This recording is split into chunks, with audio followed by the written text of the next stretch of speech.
Our final team featured in our football preview is the defending Upstate 8 champions, Waubonsie Valley. The Warriors will look to translate their success to the DVC standings and once again win conference.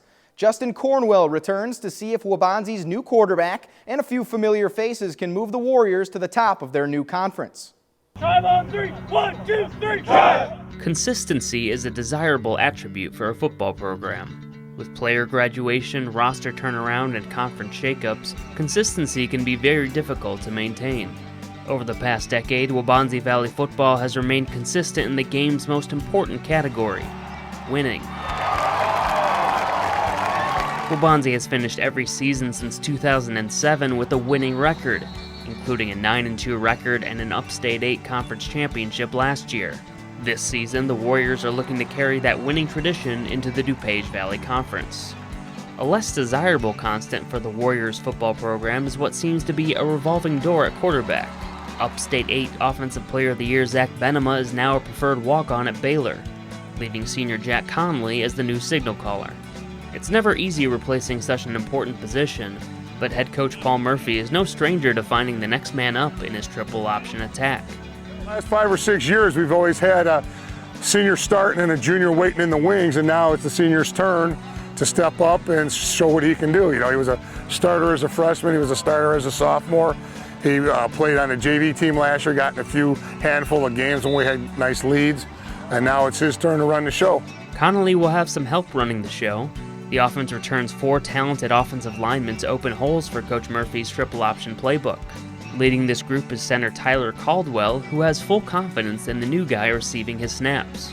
I always have trust that the quarterback's going to do the right thing and make the right choices because I know Coach Murph has coached them the right things to do. So the confidence level there is, he's behind me and I don't see him ever in a play, so I can trust in everything he does. Caldwell will be playing on both sides of the ball this year, hoping to provide depth to a very green defensive unit. And I'm not just talking about the color of their uniforms. On defense, we got 1 starter back, Max Irie. And so we've got 10 new guys that got to fill in on defense because we were senior dominated last year. We had 10 seniors and 1 junior last year. Now we got probably 3 seniors, 4 sophomores, and the rest juniors that'll probably be starting on defense. Max Irie may be the only returning starter, but he relishes the opportunity to lead the young group on and off the field. Well, it's definitely a challenge being a leader because, I mean, so many young guys, a lot of them don't have varsity experience, so just getting them ready, that's a challenge, but it's fun, you know, bonding with all the young kids. In addition to his defensive role at linebacker, Irie also remains an important contributor on offense at running back, along with returning back Rodney G. Irie had a kick return touchdown against South Elgin and ran for 3 more touchdowns, including the game winner in Waubonsie's first-round playoff victory over Mattia Valley. Looking at the 2015 schedule, Waubonsie would love some payback on September 18th against Naperville Central, who knocked them out of the playoffs in round 2 last season. The Naperville Central playoff rematch is sandwiched between Waubonsie's 2 rivalry games, at Neuqua Valley on September 11th, and against revenge-minded Mattia Valley at North Central College on September 25th.